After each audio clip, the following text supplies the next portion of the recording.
Blog Talk Radio. Free and thinking people are enslaved zombies and hypocrites. Good evening and welcome. I'm Sancho Riley Jones, and you're listening to SHTF411.com radio. This is Wednesday, December 22nd, 2010. Tonight we'll be talking with geologist Scott Wolter, author of 8 books, and has been president of American Petrographic Services since 1990, and is responsible for the independent petrographic analysis testing laboratory where the Kensington Rune Stone was brought for investigation in 2000. He's been the principal petrographer in more than 5,000 investigations throughout the U.S. and around the world, including the evaluation of fire-damaged concrete at the Pentagon following the attacks of September 11, 2010. Scott and his wife Janet have 2 children, and they reside in Minnesota. To learn more about Mr. Scott Wolter, learn about his work, or inquire about his book, visit hookedx.com. That is hookedx.com. You can either Google that or his name, Scott Wolter, and you will come up with it, or the Kensington Rune Stones. The main topic of tonight's show will be the Hooked X, the key to the secret history of North America. The call-in number to tonight's show is 760-542-3929. That is 760-542-3929. Good evening and welcome to the show, Scott. You're on the air. Hey, thank you, Sancho. It's a pleasure to be here. Thank you for bearing with me. I No appreciate problem. it. So, I want to hear you're a geologist, and I've been learning about petrography. Am I pronouncing that correctly? Yeah, you got it right. I've been researching that because I found that interesting, and if I'm not mistaken, that is actually. Can you explain to us what petrography is before I overspeak my bounds from what I've learned? Well, petrography is basically microscopic analysis. What I do is forensic work, material forensics on concrete and rock, and we use microscopes primarily to do this work, both reflected light, transmitted light. Sometimes we'll use scanning electron microscopy, elemental analysis, elemental mapping, infrared spectrometry. There's a whole bunch of other technologies that we incorporate into this work, but primarily we use reflected light microscopes and polarized light microscopes to look at mainly crystalline materials like rocks and minerals, and in concrete we have cement, and that's actually crystalline minerals. So that's the primary thing that we do in petrography. And what are some of the things we can learn from petrography in terms of this Kensington Rune Stone or even other things? Well, it's a great question. What can we learn? We can learn a lot of things. It's a simple answer.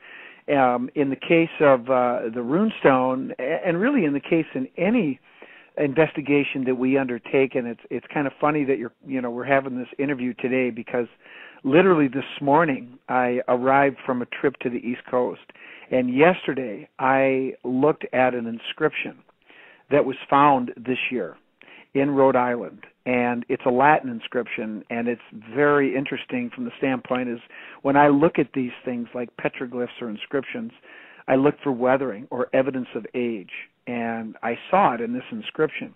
And really, to get started in this investigation, we do a number of things. But in a perfect world, I like to get samples.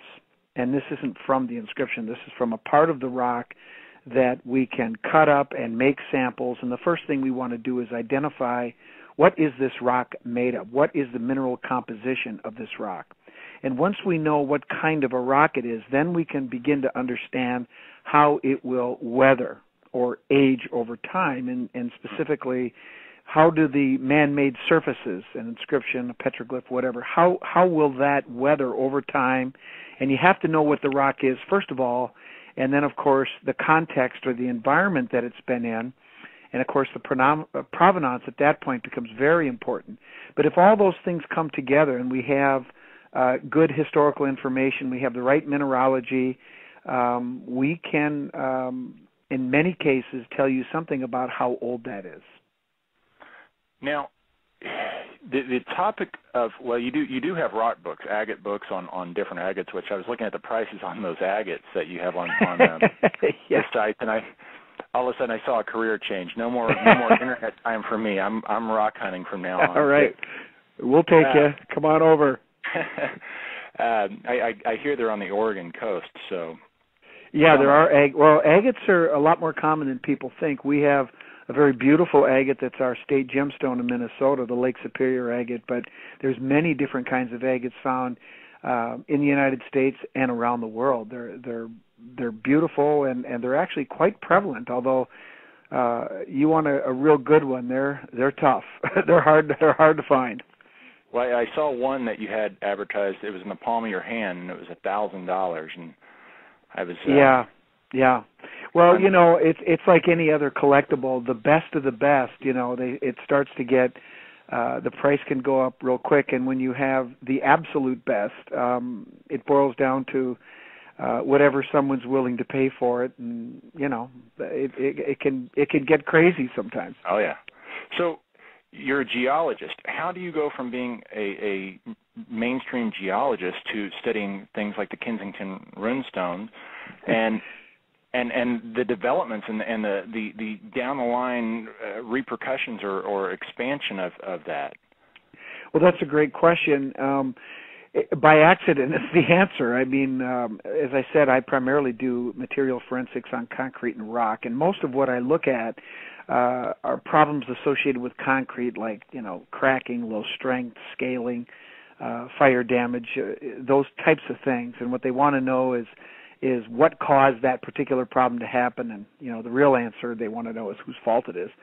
But we also look at rock, and concrete is made up of sand, rock, Portland cement, and water are the four primary ingredients. So really, concrete is a man-made rock, and so it's not really they're very, very similar. Now the Rune Stone came into my lab because they called me upon a recommendation of the college where I went to school. They went and talked to the professors. They said, call Scott. And so they asked me if I would perform this analysis on the stone. I'd never heard of it prior to that day when I got the call. And when it came in, I knew nothing about the history. I knew nothing about the controversy, nothing about the history at all. And I just did my work. And what was interesting to me is as I went into it, I was able to make determinations and reach interpretations and ultimately a conclusion for a number of different aspects of the rock that now, looking back, having looked at many other rocks, we got really fortunate with the Rune Stone in a lot of different ways. But what I did that was, it turns out the first of its kind, I didn't know that at the time, I just made it up, I thought it would work, was to compare the weathering with tombstones. They have the dates on there right there, and you can literally just watch over time how the minerals weather on these tombstones, and it's a beautiful linear progression, and it worked out great. And by doing that, I was able to reach a conclusion that the weathering of the inscription on the Rune Stone, by focusing on one key mineral, that mineral was biotite, that the weathering of that inscription was older than 200 years. And that was from the day it was pulled out of the ground, because it's been in a museum. So there hasn't been any weathering since then. Now, in that case, everybody said, well, the Rune Stone is a late 19th century hoax, and they blamed the guy that found it. Well, if the weathering says it's at least that old, and the reason I said that is because the inscription that had all kinds of biotites on the surface the day it was made, because when you carve it, that's the mineral that's exposed, because it's the weakest mineral, and it always fails through those biotites. All of them were gone on the inscription. I mean, they were completely gone. And that's on the where it's carved. On the carved surfaces. On the tombstones, they began to come off the surface. They weren't gone. They began to come off the surface at about 200 years. So obviously the conclusion is the Rune Stone inscription has to be older. And the other part of this experiment is that the weathering environment in Hallowell, Maine, where I collected the samples with permission,